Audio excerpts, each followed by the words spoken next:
So what is human resource? Now let us see the meaning. इसको हम लोग formally अब इसका मीनिंग समझ लेते हैं. ह्यूमन रिसोर्स क्या हुआ? So human resource are the employees which are working in an organization. That is your human resource. Now human resource management क्या होता है? ये बच्चों, जिस तरह से हम अपने बाकी सारे एसेट्स का देखभाल करते हैं, जैसे फॉर एग्जांपल ये डिजिटल बोर्ड, जिस बोर्ड से मैं पढ़ा रहा हूं, जो मेरे लिए एक टीचिंग रिसोर्स है, हाँ, ये जो मेरे लिए टीचिंग एड है, ये मेरे को मदद कर रहा है पढ़ाने में. मैं इस डिजिटल बोर्ड का मेंटेनेंस करता हूं. हर 6 महीना में हम लोग इसका एक सॉफ्टवेयर अपडेट करते हैं, राइट. इसका सर्विसिंग होता है. और ये सिर्फ इसका नहीं, जहां पे कंप्यूटर लैब्स है, आपके स्कूल में भी कंप्यूटर लैब्स होंगे, राइट. आप देखो हर 6 महीना में, 1 महीना में, 2 महीना में कोई आएगा जो पूरा सिस्टम को अपडेट करेगा, सॉफ्टवेयर अपडेट करेगा, मेंटेनेंस करेगा. आप अपने घर में, आपके घर में जितने भी एसेट्स है, आपके पेरेंट्स उन एसेट्स का या आप भी खुद देख रेख करते हैं. महीना में एक बार हम लोग सारे अपने एसेट्स को, अपने सारे जो घर में फर्नीचर्स है, सप्ताह में एक बार हम लोग उसका साफ सफाई करते हैं. स्कूल में जो आपके डेस्क है, बेंचेस है, उसकी साफ सफाई होती है. मतलब कहने का मतलब है कि हम लोग का पास जो भी एसेट्स होता है, हम लोग उसको प्रॉपरली देख रेख करते हैं, उसका मेंटेनेंस करते हैं, ताकि हम लोग उस एसेट से लंबे समय तक बेनिफिट लेते रहें. अब बच्चों, मैंने आपको कहा कि जिस तरह से फर्नीचर आपका एसेट है, जिस तरह से मेरे लिए ये डिजिटल बोर्ड मेरे लिए एसेट है, इससे बढ़कर मेरे लिए सबसे बड़ा एसेट है मेरे यहाँ पे काम करने वाले टीचर्स, मेरे यहाँ पे काम करने वाले मेरे कंटेंट टीम, मेरे यहाँ पे काम करने वाले वीडियो एडिटर टीम, मेरे यहाँ पे काम करने वाले हर वो एम्प्लॉय जो सुबह में आकर के ऑफिस खोलता है, जो यहाँ की साफ सफाई करता है. Everybody is important for George academy, because everybody is contributing directly and indirectly for the production of this tuition services, for this educational services. Correct. आज मैं क्यों बार बार ये स्ट्रेस कर रहा हूं कि इंसान से बड़ा कोई रिसोर्स नहीं. कि देखो बच्चों, अगर आज ये डिजिटल बोर्ड है, ये स्मार्ट बोर्ड है, ये स्मार्ट बोर्ड तभी काम करेगा अच्छी तरह से जब इसको यूज करने वाला वो टीचर स्मार्ट हो. अगर टीचर ही बेवकूफ है, अगर टीचर ही आउटडेटेड है, टीचर को ही नहीं पता है कि इस स्मार्ट बोर्ड को किस तरह से क्रिएटिवली यूज करके क्लास का क्वालिटी को और इंटरेस्टिंग बनाया जा सकता है, तो ये स्मार्ट बोर्ड का कोई काम नहीं है. अगर एक इंसान को AK-47 बंदूक दे दिया जाए और उसे ट्रेन नहीं किया जाए कि उसे AK-47 चलाना कैसा है, तो बच्चा वो AK-47 का कोई काम ही नहीं है. So what I am trying to tell you can have the latest of technology, you can have all the technologies in the world, but do not forget that human beings are the biggest asset for any organization. The employees working in that organization is the biggest asset. So therefore, since the employees are also the asset, it becomes important कि मैं अपने employees का भी देख रेख करूं.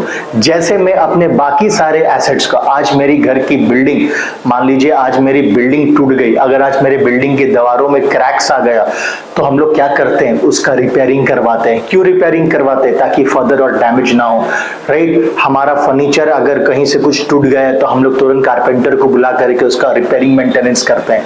Computers, electronic gadget, सब assets का हम लोग रिपेयरिंग करवाते हैं, मेंटेनेंस का. क्यों करवाते हैं बच्चों? ताकि उसको हम लोग लंबे समय तक यूज कर पाए.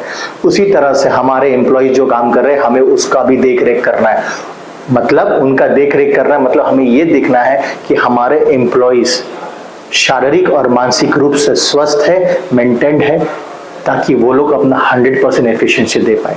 जिस तरह से बिजनेस के बाकी सारे एसेट्स का मैनेजमेंट किया जाता है, उसी तरह से ऑर्गेनाइजेशन का एम्प्लॉयज का भी मैनेजमेंट किया जाता है, उनको भी मैनेज किया जाता है, और इसे ही कहते हैं ह्यूमन रिसोर्स मैनेजमेंट.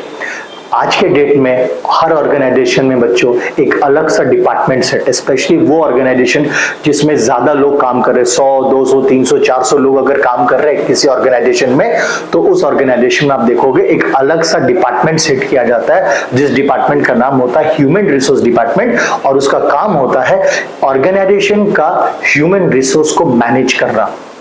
राइट, एक एम्प्लॉइज की सैलरी क्या होगी, है ना, उसका ट्रेनिंग से लेकर के, उनका स्किल डेवलपमेंट से लेकर के, उनकी जॉब रोल से लेकर के, job evaluation, performance evaluation, everything.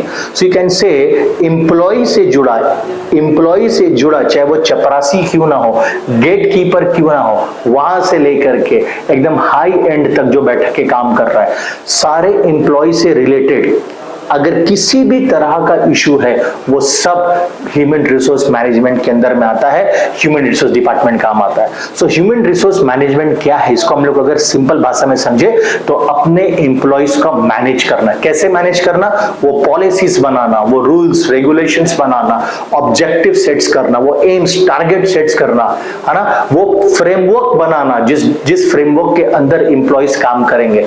सो तभी जाकर के आप एम्प्लॉइज को मैनेज कर पाएंगे. So basically human resource management क्या होता है बच्चों? ह्यूमन रिसोर्स मैनेजमेंट और कुछ नहीं बल्कि ह्यूमन रिसोर्स मैनेजमेंट हम लोग उस सेट ऑफ पॉलिसीज, वो फ्रेमवर्क्स को बोलते हैं, वो पॉलिसी या फ्रेमवर्क को बोलते हैं जो ऑर्गेनाइजेशन अपने एम्प्लॉइज के लिए बनाती है ताकि एम्प्लॉइज से मैक्सिमम यूटिलिटी, मैक्सिमम बेनिफिट लिया जा सके. और सिर्फ it's not a one way, it's not only one way कि हमको लेना है, बल्कि ऑर्गेनाइजेशन ये भी देखता है कि जब ऑर्गेनाइजेशन का ग्रोथ हो रहा है तो एम्प्लॉइज का भी ग्रोथ होना चाहिए. तो किस तरह से ऑर्गेनाइजेशन और एम्प्लॉइज का ग्रोथ आपस में इंटीग्रेटेड हो, इसके लिए पॉलिसीज तैयार करना, इसके लिए फ्रेमवर्क तैयार करना, ये सब ह्यूमन रिसोर्स मैनेजमेंट के अंदर में आता है. वो गाइडलाइंस तैयार करना जिसके अंदर, जिसके गाइडलाइंस में रहते हुए, जिसके दायरा में रहते हुए ह्यूमन रिसोर्स काम करेंगे. Right. So to sum up this topic, I would like to say it's just managing your human resource. तो आप जिस तरह से, मैं रिपीटेटिव हो सकता हूँ, आपको लगेगा सर एक ही चीज बार बार बोल रहे, लेकिन इंपॉर्टेंट है क्योंकि मैं आपको ये ड्रिल कर देना चाहता हूँ आपके दिमाग में कि आप ह्यूमन रिसोर्स मैनेजमेंट का सिंपल वर्जन समझ ले.